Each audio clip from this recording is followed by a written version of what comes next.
झारखंड विधान का मानसून सत्र चल रहा है। ऐसे में आज दूसरे दिन हम कहें तो हंगामे की भेंट चढ़ता हुआ सदन नजर आया। सदन की कार्रवाई जो है 2 बार स्थगित हुए। हमारे साथ बातचीत के लिए मौजूद हैं जेएमएम के विधायक। सर, लगातार हंगामे की भेंट जो है आज प्रश्नकाल सबसे महत्वपूर्ण जो होता है वो बाधित हुआ। समीर मोहंतीदा, इसको किस रूप में देखते हैं? जनता से जुड़े हुए सवाल सदन में आते हैं। देखिए, राज्य का सर्वोच्च पंचायत हो गया सदन, और निश्चित रूप से ये 3 करोड़ जनता का यहाँ पर आवाज़ बन के प्रतिनिधि लोग आता है और वहीं से विकास का काम जाके गांव तक पहुँचता है। निश्चित रूप से विपक्ष बार बार ये जो सदन को बाधित कर रहा है, तो ये सीधा सीधा उनको जो लोग समर्थन देके यहाँ भेजा है उनके साथ धोखाधड़ी कर रहा है। और ये आपको भी पता है कि सरकार निरंतर इस तरह का प्रयास कर रहा अपना राज्य को आगे बढ़ाने के लिए कि विपक्ष के पास कोई काम बचा ही नहीं। लोकतांत्रिक पद्धति से तरीका से वो लोग कोई काम का विरोध नहीं कर सकता है। इसीलिए ज़बरदस्ती सिर्फ हमारे विकास काम को बाधित करने के लिए, और हम अगर काम नहीं करेंगे तो सरकार हमारा बदनाम होगा, ये उद्देश्य से ही वो लोग बारीकी से तरीका से वो लोग बार बार हमारे सदन को बाधित करने का काम कर रहा है। आज आप लोग भी कई बार सदन वेल में उतरे। आप लोगों की तरफ से क्या डिमांड है, क्या चाहते हैं? हम लोग उतरे नहीं, हम लोग सिर्फ उनको बोल रहे कि भाई आप बंद चुप रहो और प्रश्नकाल को चलने दो, और प्रतिपक्ष के नेता का भी हम लोग सुन रहे, तो हमारे सदन नेता का जो बात है इसको भी आप सुनो, और राज्य के जनता का सुख सुविधा को उनका घर तक पहुंचाने के लिए हमको सहयोग करो। केंद्र सरकार ने जो कानून लाया, एक तरह से जो पीएम हो चाहे सीएम हो 30 दिन जेल में रहेंगे, उनको इस्तीफा देना होगा, ये क्यों आया और इससे लोकतंत्र पर क्या असर होगा? देखिए, अंग्रेज शासन काल में भी इतना क्रूर शासन व्यवस्था नहीं था जो शासन व्यवस्था का आज हम लोग सामना कर रहे हैं। जर्मन तानाशाही शासक हिटलर भी इतना क्रूर शासन व्यवस्था नहीं लाया था जिसका हम लोग आज को सामना करना पड़ रहा है। केंद्र सरकार ये लोकतंत्र का हत्या कर रहा है, ये संविधान का हत्या कर रहा है, देश का जमहूरियत को हत्या कर रहा है, और किसी तरह का कोई भी अगर इस तरह का कानून बनता है तो हमको लगता है कि ये निश्चित रूप से लोकतंत्र का हत्या हो रहा है। और ये लोग हमेशा इस तरह का, आज आपको देखिए वोट चोरी का मामला किस तरह का सामने आ गया है। आज आप देख रहे हैं कि चुनाव आयुक्त का किस तरह का निर्वाचन किया है।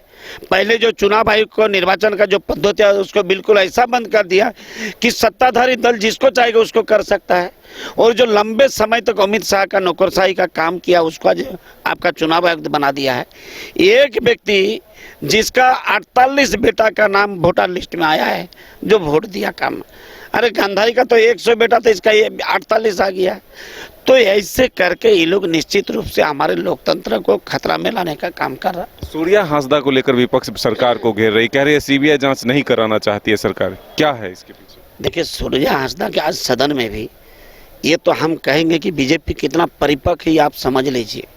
जो हमारे गुरु जी का स्वर्गवास के बाद विपक्ष के नेता अर्जुन मुंडा तक बाइक में चढ़ के उनका अंतिम संस्कार में गया था, तो वो कितना बड़ा नेता था जिसके लिए प्रदेश के प्रधानमंत्री, देश के विपक्ष के नेता राहुल गांधी सब पहुंचने का काम किया है।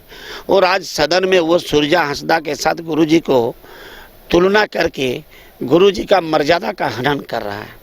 निश्चित रूप से सूर्या हांसदा अगर कोई इस तरह का सामाजिक काम में जुड़ा हुआ था तो उस विषय पर वो लोग बात रख रहा है, लेकिन ज़्यादातर बात सूर्या हांसदा का जहाँ तक हम लोग जानते हैं कि वो एक हत्यारे है, वो कातिल किया है, और उसका कई केस है, आपराधिक जगत में उनका एक नाम है। अगर उनको गुरुजी के साथ तुलना कर रहा तो इसको हमको कहेंगे कि प्रतिपक्ष के नेता जो है बाबूलाल मरांडी जी, उनका राजनीतिक परिपक्वता अभाव है।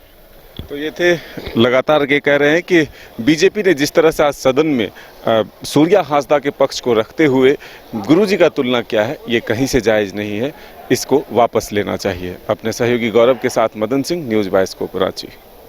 H2O City, higher quality of living, a project by Anshul Homes. Luxury 2 and 3 BHK flats with garden attached balcony. Amenities are valet parking, swimming pool, clubhouse, kids play area, badminton and basketball courts. Anshul Homes, H2O City.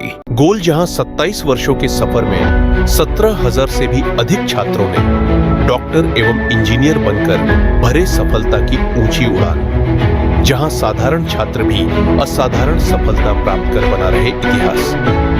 दूरदर्शी शिक्षाविद श्री विपिन सिंह के मार्गदर्शन में medical एवं engineering के लाखों छात्रों के लिए आशा की किरण के रूप में गोल्ड रिजल्ट फैक्ट्री। शहर की भीड़ से बोर हो गए हो? तो चलिए आज नए वाइब में आपको लेके चलते हैं, जिसका नाम है वैदिक विलेज। एम्स पटना से 10 मिनट की दूरी पर नौबतपुर में स्थित ये सोसाइटी सिर्फ आपके लिए है। यहाँ पे मेन रोड 30 फीट की है, रिंग रोड 24 फीट की है और ब्रांच रोड 20 फीट की है। यहाँ मिलेगा आपको स्विमिंग पूल, जॉगिंग ट्रैक, मंदिर और 24/7 सिक्योरिटी कैमरा जैसी बेसिक एमिनिटीज। शांति और सुकून से भरा प्लॉट चाहिए तो सोचना बंद करो, अभी कॉल करो नीचे दिए हुए नंबर पे।